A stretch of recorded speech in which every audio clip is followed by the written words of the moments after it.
अगला सवाल है, हम ठेके पर ज़मीन लेकर काश्त करते हैं। जब फसल की कटाई होती है तो आधी फसल तो ज़मीन का मालिक ठेके की मद में ले जाता है और आधी हमें बचती है।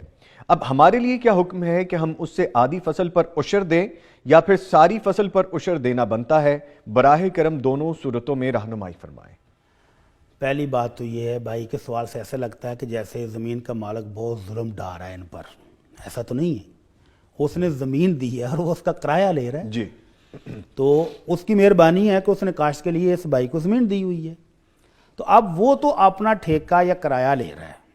अब इस पर जो उशर है, ज़मीन पर जो फसल उठाएगा उशर उस पर है, और उशर भी हर हालत में नहीं है, ये भी गलत फहमी है। उशर हर हालत में नहीं है, नहीं है, ठीक है। उशर उस ज़मीन पर है जो सिर्फ बारिश से पकती है, जिसको अल्लाह ताला अपनी रहमत से संवारता है, पकाता है।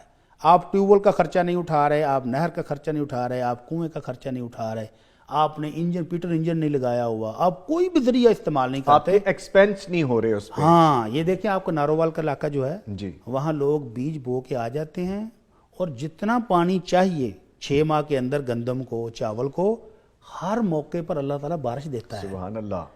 और कुदरती बारिश से वो फसल जब पक जाती है तो फिर उसमें से 10वां हिस्सा यानी 100 मन में से 10 मन अल्लाह कहता है मेरे राह में मेरे बंदों को दे दो।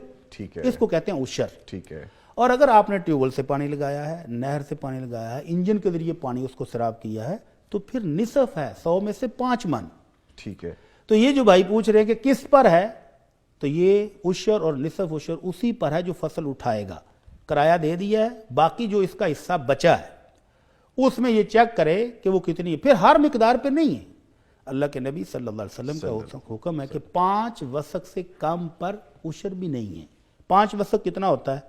ये तकरीबन 17 मन के आगे पीछे बनता है, मुख्तलिफ पैमाने हैं, उसके बाद से थोड़ा सा इख्तलाफ हो जाता है। तो अगर आपकी फसल 17 मन है तो उसमें से आपने ज़कात देनी है, और अगर वो 17 मन से कम है तो उसमें है ही नहीं। अगर आपके पास 100 मन हो गई है, 200 मन हो गई, तो माशाल्लाह अल्लाह ने आपको रिज़्क़ दिया है, तो उसमें गरीबों में थोड़ा सा हिस्सा है, ठीक है, उशर या निसफ उशर। ठीक है। तो ये उसकी तफसील थी, लेकिन देना उसी ने है जो काश्त कर रहा है, जिसने फसल उठाई है। जमीन का मालिक तो किराया ले रहा है, उस पर ज़कात होगी। अगर उसका वो किराया साल भर उसके इस्तेमाल में नहीं आता, सेविंग में पड़ा रहा है, तो साल बाद उस पर ज़कात होगी।